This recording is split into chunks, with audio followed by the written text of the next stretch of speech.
Hello and welcome to the third video in the Sportplan Animator tutorial series. My name is Georgia and I'm here to give you a general guide of how to use the Sportplan Animator. This week we're going to be looking at the options available to a player in possession and completing our first set play. In the previous video we looked at the different ways in which you can move a player, as well as how to use the media controls. If you're unsure on how to do this, make sure you go back and view that video. So let's jump straight in. Select the player you wish to give possession to and click the ball icon. This player will now have a ball connected to them and will move together across the pitch. It is possible to have multiple players having multiple balls. Let's give another player the ball and bring them across for the next example. Now that a player has the ball, you have a variety of options available. Click the location where you want the ball to move to and a second navigation wheel will appear. Let's select the pass option and press play to see our pass taking place. We'll give the other player the shot option. With all these different options available, you may wish to change your mind about the style of pass. Let's delete the two lines we've just made.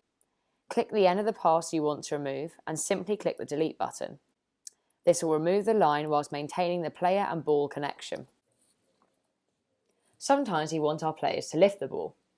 Luckily, the Sportplan Animator is ready for this. We can give our players the overhead option and press play. A change in ball size indicates the ball changing height, with a decreasing ball getting lower to the ground. We only need one player for the next example. To remove the ball, simply click the player of interest and select the ball icon again. The final option available to the player in possession is moving with the ball. Click the draw option, select the endpoint and then select cradle. A black wavy line will appear on screen. Once we click play, we can see our player move along the centre of the line. Earlier we saw how we could adjust the direction a player was facing. Now that there's a ball involved, we can choose the direction they face when they make a run. Simply click the end of the line of the player you wish to edit and the Sportplan angle mode will appear in the properties bar. There are 4 different options which exist and we've created you a handy on-screen guide, so let's run through them. Auto is the default angle setting and this means the player will automatically face the direction of the run as currently shown. The next option is ball. You can see that once selected the player will automatically face the direction of the nearest ball and continue to do so as they run their line. The third option, manual, allows you to manually decide the direction which the player will face whilst making their run. It is worth noting that if a player is making 2 runs, you can adjust the direction the player faces for each run separately. Let's give this a go. To begin with, we want this player to face the ball, so we'll click the end of the first line and select the ball angle mode.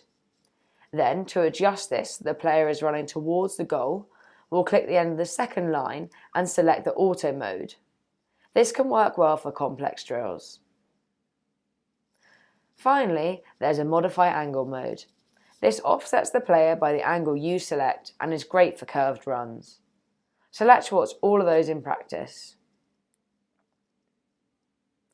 Now that we've explored a variety of options available to a player in possession and those making a run, let's start putting together our set piece. In this example, we'll have the ball pass the left-hand player to take a shot. Use the draw option as demonstrated, clicking on the end of the attacker's run in the box. Select the pass option. Congratulations, you've successfully completed your first pass using the Sportplan Animator. Let's keep this exercise simple and have the player shoot into the corner of the goal.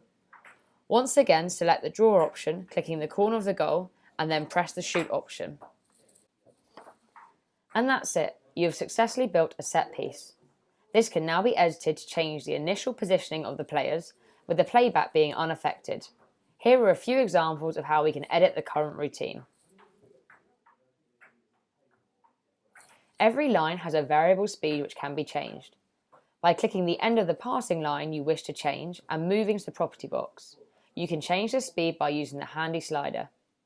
Let's have the attacker really commit. One final point for this week, and as always the most important, click that save option at the top of the page so that you don't lose all your hard work. This brings about the end of our third tutorial of the series. Keep a lookout for part 4, in which I'll show you how to advance your animations by looking at the secondary passing and running phases of your drills and set pieces.